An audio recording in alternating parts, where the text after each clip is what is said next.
Hey, I'm Stephanie, and it's time to talk about holiday 2023 makeup releases. To some, it might seem like I'm a little bit late to the party since brands did start their holiday deluge in September, and now, at the time of recording of this video anyway, it is more than halfway through October. But my fashionably late arrival to this party was intentional, because this is my year of Adagio beauty.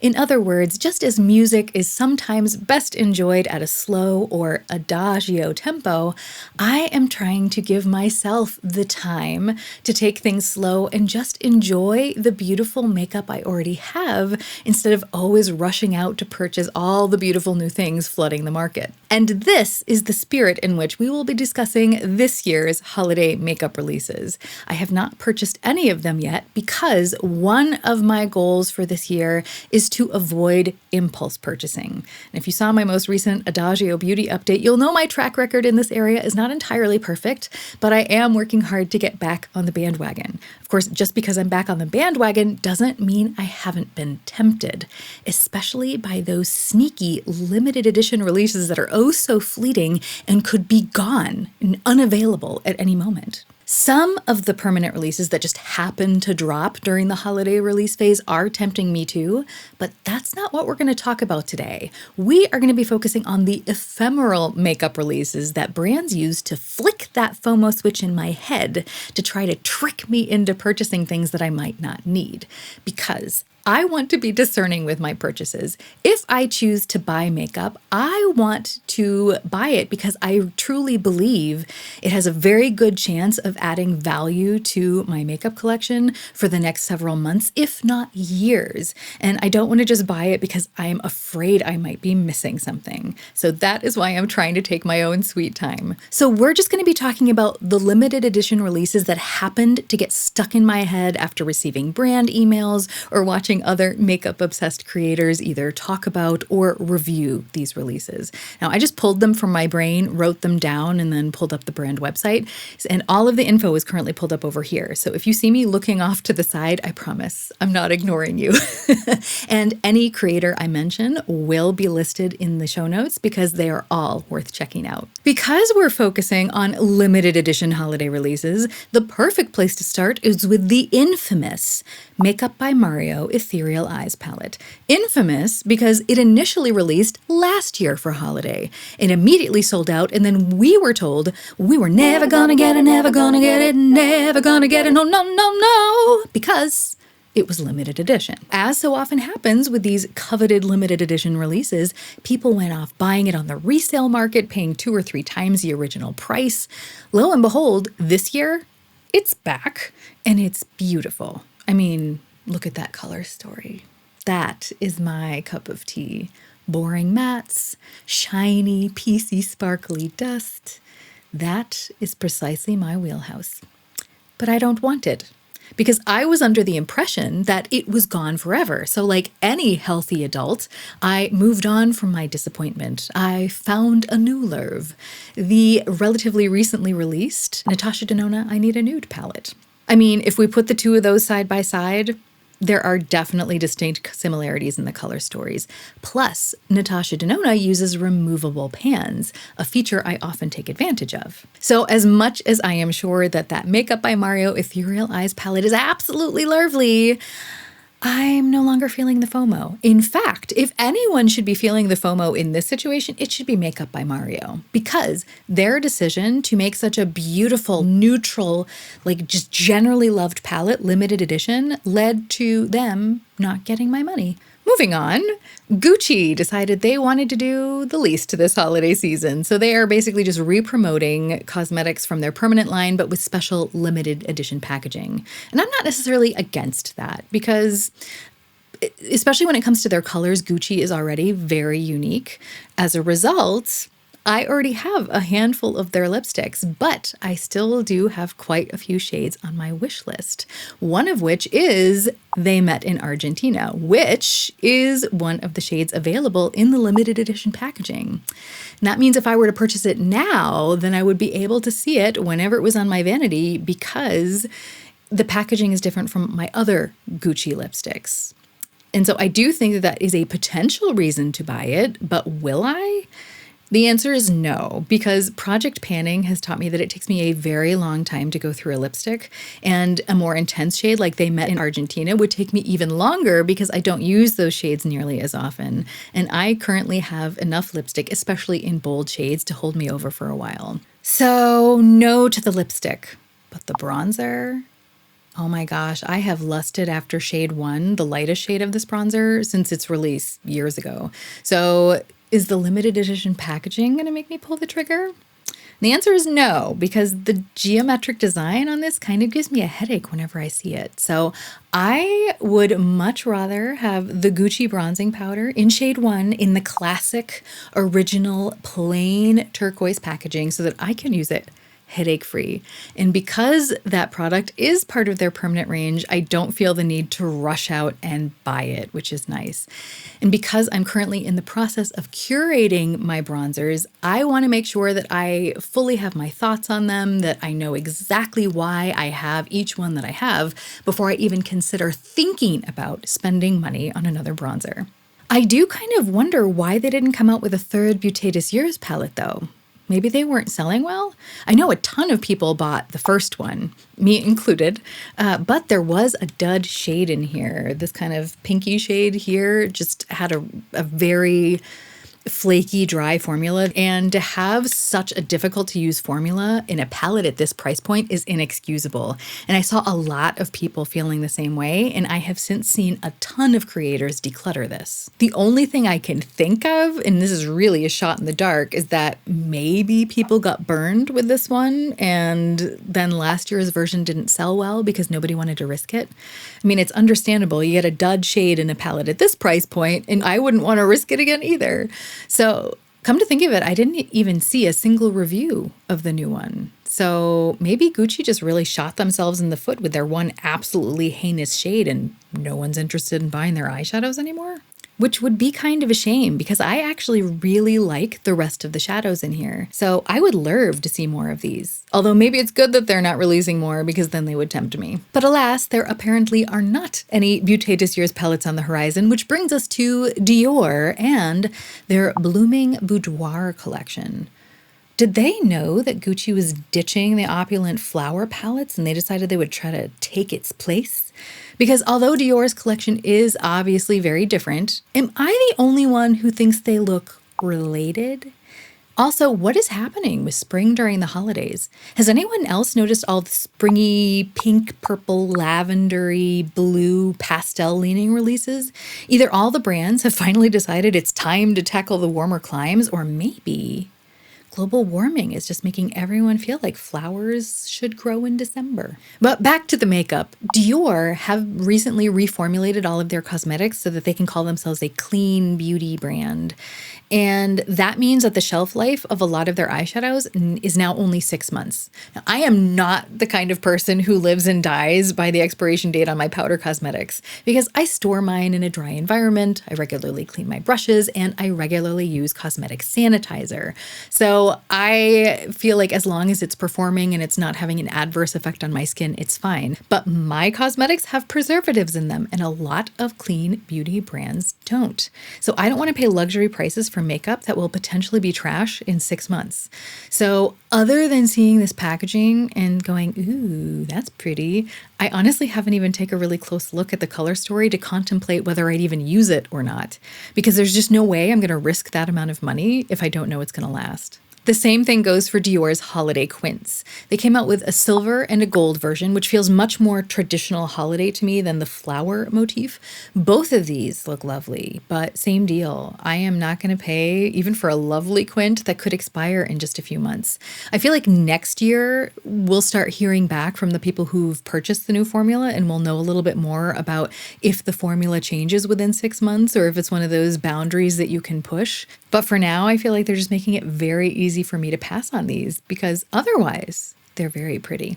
Next, in keeping with the global warming, pink, pastel themed holiday releases, let's talk about Patrick Ta's major holiday face palette. I saw Morgan Turner use this one on her channel, and boy, did it look pretty. Here's my deal with Patrick Ta. I love his blushes. The very first thing I ever bought from the brand was his blush in She's So LA. It's kind of a warm nude brown tone. And I liked the formula of that so much that I jumped right on it when he released his holiday blush palette a couple years ago, despite the fact that it had these vivid colors in it. This is not a choice I would normally make, but this has turned out to be my favorite vacation blush palette. Weekends away, beach vacations, this has been a dream. But I also have his very first Major Dimensions eyeshadow palette, and I really like the creams and the mattes in here, but the shimmers just do not work on my oily eyelids. They look beautiful in the pan, but they just turn into this weird cauliflower texture on my lids, and it's just not the vibe I'm going for. And I have really tried to make them work because it's an expensive palette, and they do look so pretty in the pans. But I only end up using the 2 creams and the 4 mattes, so that's only half the palette. But to be honest, because I really do like the creams and mattes so much, that does make his new Major Dimensions 3 all matte palette really intriguing to me. But we're not talking about permanent releases today. We're talking about his new blush palette, which is pink. Not typically the color my mind jumps to during the holidays, but apparently the makeup industry wants to change that. Or Barbie. So when it comes to the pink blushes in this palette, they actually look very similar to what I already have in this palette. So as much as I think I would probably enjoy those blushes, they're just not tempting me all that much because I feel like I pretty much have a dupe for them already. When it comes to the eyeshadows in this palette, I just thought 4 Patrick Ta shimmers on my oily eyelids, no thank you, because he just did not make that eyeshadow formula for me. But then I've heard all these people reviewing these 4 shades and they're all like, oh, it's so different from his usual formula and it's so sparkly, which of course tempts me.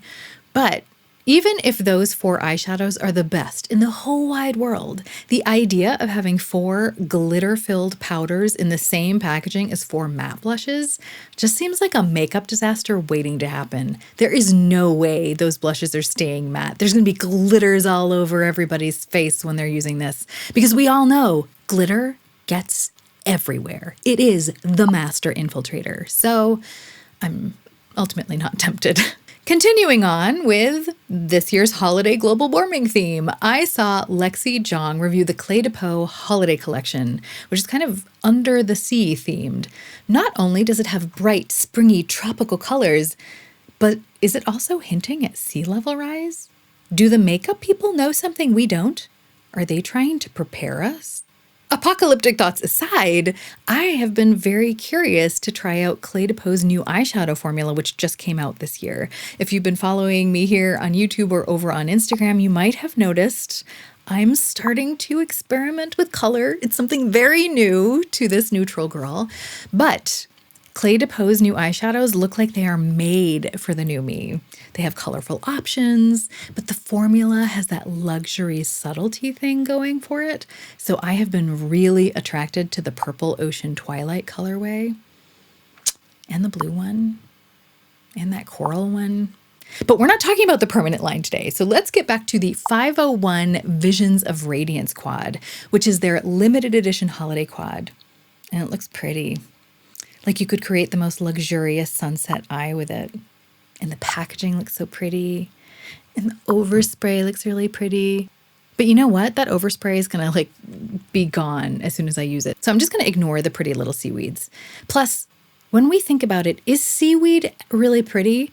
I mean, yes, forests of kelp swaying in the ocean currents, that's graceful and pretty.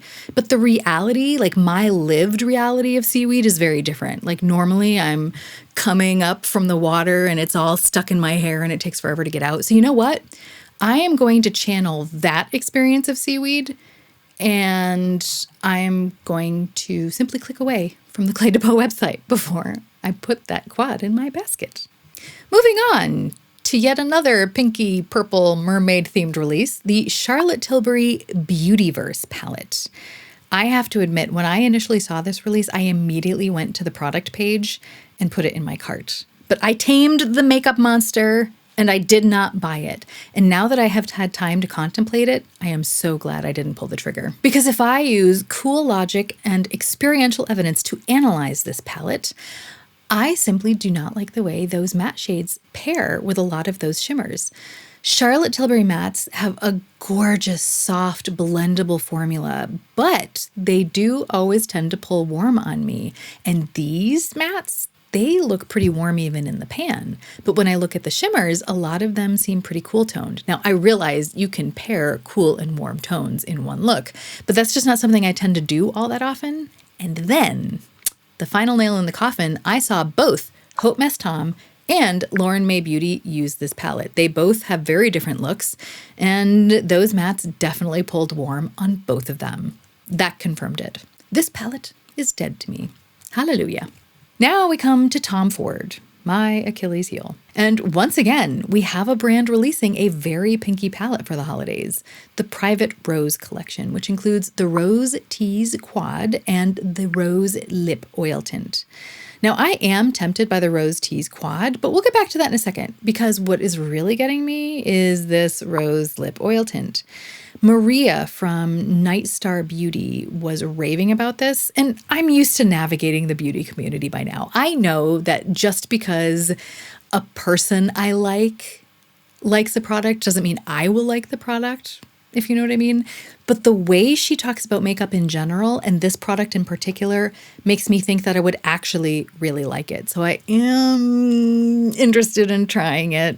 Plus, I just used up my Dior lip gloss, and so I have been wanting to replace it with a lip oil. So I feel like this limited edition Tom Ford Rose Lip Oil Tint is calling my name. But it looks like this lip oil retails for $60 US or 63 euros. So before pulling the trigger on this, I decided I would look into my box of items that people have decluttered to me just to see what was in there. And I found this Lancome Juicy Tubes lip gloss. So I have decided that I realize this is different. It's a gloss and not an oil, and it doesn't have the fancy schmancy applicator. But you know what? It's ultimately going to have the same effect on my lips, I think. And so I am just going to use this instead of buying the fancy schmancy lip oil. When it comes to the Rose Tease Quad, Maria from Night Star Beauty made it look beautiful. It performed so well on her. But Sophia from Sophia Sees Beauty used it and was really disappointed with the quality. And I feel like both of these creators have a good deal of integrity. And so if both of them are giving me their honest opinion, who do I listen to? Here's the thing with Sophia Sees Beauty. She's amazing, a powerhouse creator who seems to have both boundless energy and also the extraordinary means to be able to review nearly every luxury and high-end release that comes down the line. But Sophia has a very different skin type and eye shape to me. And when I look at some of the products that she's reviewed that I also happen to own, I do notice that our opinions tend to differ in certain areas sometimes. For example, Sophia has very dry eyelids and I have very oily lids. And when she tries a powdery shadow formula, it doesn't necessarily always have a whole lot to stick to.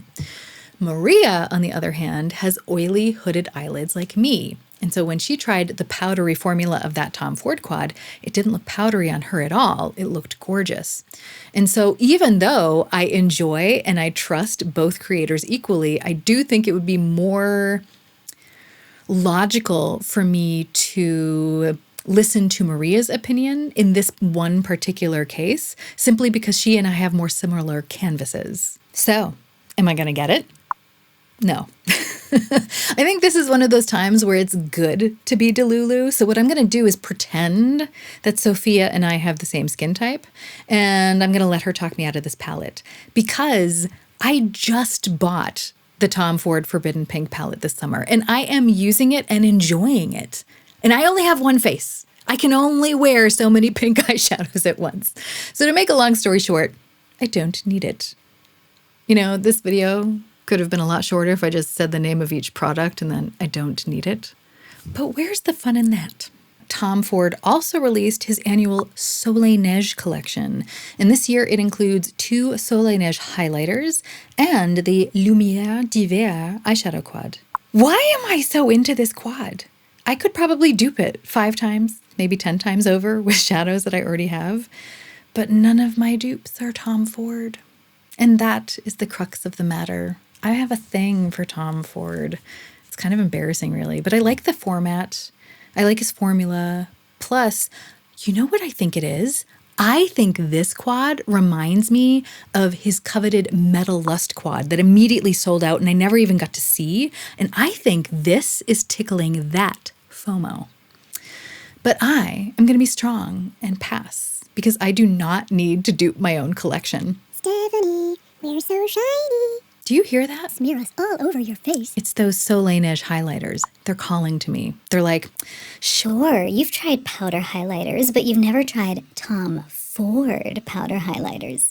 and they're not wrong. But I am currently in the process of curating my collection. So until I get my highlighter inventory under control, I don't even want to think about purchasing a new highlighter, no matter how pretty it might be. But okay, I need to pick up the tempo because we still have several releases to discuss. Danessa Myricks Lightwork 5. Every single time she comes out with one of these palettes, I really want to get it because it looks beautiful, but I have yet to pull the trigger. I've never bought one. And that's because every time I see one, instead of buying the palette, I've always just reached for my colorful Lethal Cosmetics shadows and my Cliona multichromes. And that's always scratched the itch, so I've just never bought one. And I think it was last year that I realized that I had yet to buy one, and yet I never regretted not buying one. And so, unfortunately, her Lightwork palette this year was just kind of a passing blip on my radar, which kind of makes me a little bit sad just because I feel like she's so talented. I just want to give her more of my attention. But she grabbed my attention with that new matte palette she came out with. That looks really good. But we're not talking about permanent releases today. So let's get back on track with the Hourglass Ambient Lighting Edit palettes. These things are great. And this year's packaging, especially the owl and the leopard, they look superb. But as cool as the packaging is and as beautiful as the powders inside are, I simply don't need a new one because I am still using and enjoying the one I purchased before my no-buy year. And until I have used this one up, and it's going to take forever, I have absolutely no need to purchase one of their palettes. Speaking of cheek palettes, Nars released the All That Glitters limited edition cheek palette. I feel the same way about these Nars palettes that I do about Hourglass. They are great, but if I have one that I haven't used up yet, then there's no need for me to get a new one. But unlike Hourglass, Nars does change up its formulas from year to year. Sometimes it's pressed, sometimes it's baked. I happen to favor the baked formula, and that is what this year's palette has. So I was tempted initially a little bit, but my palette is also the baked formula, and the colors are very similar. For such a minor upgrade, I feel like it would be a waste of resources to buy it, so I'm just sticking with this one. Natasha Denona came out with her mini Triochrome palette. I was listening to Charlotte Holdcroft anti-haul this, and she was saying how it gave her horror flashbacks because I guess she had a PE teacher back in the 90s who only ever wore blue eyeshadow. And now, ever since hearing that story, I feel like I experience her anxiety vicariously whenever I look at this palette. So Charlotte, thank you for making this an easy no. But kudos to Ms. Denona for making such a boldly blue statement. And now I see that Natasha Denona just released her Xenon palette, which is the black and white, the kind of grayscale one, which looks boring maybe on the surface, but whenever I'm trying to go for like a really grungy rock and roll look, that's the kind of thing I gravitate to, is kind of like gunmetal grays and kind of like wet, shiny blacks and things like that. So to be honest, as boring as this palette is, it's also kind of tempting me. But I also saw that Huda Beauty is coming out with the Pretty Grunge palette, which is also kind of like a very dark, grungy sort of palette. And her mattes always tend to lean warm on me. And I'm wondering if the same thing will happen with that palette, because if it does, that would actually be really positive, because the risk with the Xenon palette that I see from my skin tone, which is neutral but leaning warm, is that it might look a little bit too blue on me. And the Huda Beauty one, I think, might lean a little bit more towards brown. And if that's the case, if her blacks lean a little bit warmer, then I think that would ultimately be better for my skin tone. So I'm going to be keeping an eye on those. Chantecaille came out with their Precious Metal Holiday 2023 collection. I haven't tried all that much from Chantecaille, but the few things that I have tried have been really pretty. But I feel like when Chantecaille does its marketing, its target persona is a price-insensitive client. So someone who has so much expendable income that price is irrelevant to them. And as much as I dream of being a member of that income bracket, that is not currently my reality. So I do have to practice control when it comes to Chantecaille. Is the collection beautiful? Yes. It's quite mild looking, lots of soft beigey golds and rosy tones, so it's right up my alley. The Brilliant lip gloss in Blythe, I am tempted. That is such a nice color. But I've got this one, so no lip gloss for me. Chantecaille also released their Radiant Blur Glow Powder, and this looks really nice. I saw Michelle Wong review this, and it looked really good. But it also looks kind of similar to my Hourglass finishing powders. Has anybody out there tried both of them? Like, are they comparable? Are they interchangeable? Can you use them for the same purpose? Because I'm assuming they do the same thing. And in that case, I'm just going to keep using my Hourglass powders and be happy about it. They also came out with Precious Gold Illuminating Powder. The finish of this highlighter looks really pretty. But once again, I'm not in the market for a highlighter right now. And when I take a closer look at the images, I do think it's a little bit too deep and too golden for me. Ooh, that lip crystal though. Although I remember watching Khaki Review's Beauty, and if I remember correctly, her take on the Chantecaille lip crystal formula was crunch, crunch. And now whenever I see a Chantecaille lip crystal, all I can think of is that. And I just don't want any crunch, crunch on my lips. So I think this one's going to be an easy pass. The Radiant Gold Eye Shimmer, though, that is pretty. But holy guacamole, it's 68 bucks for one eyeshadow. What am I even doing on this website? Why do I have such expensive taste? Oh my gosh, I'm like spitting on the microphone. I'm so shocked. Okay. But it looks so pretty. What a lovely rose gold. And I got to borrow and review several Chantecaille eyeshadows this summer. So I can only assume that this formula is going to be absolutely lovely. But I thought 56 bucks for a single eyeshadow was hefty. 68 US dollars. Wow. At that price, I could pretty much just buy the Natasha Denona I Need a Nude palette. Editing Stephanie here. Apparently, my camera was so shocked at the price of that Chantecaille single shadow that it just didn't record the next segment.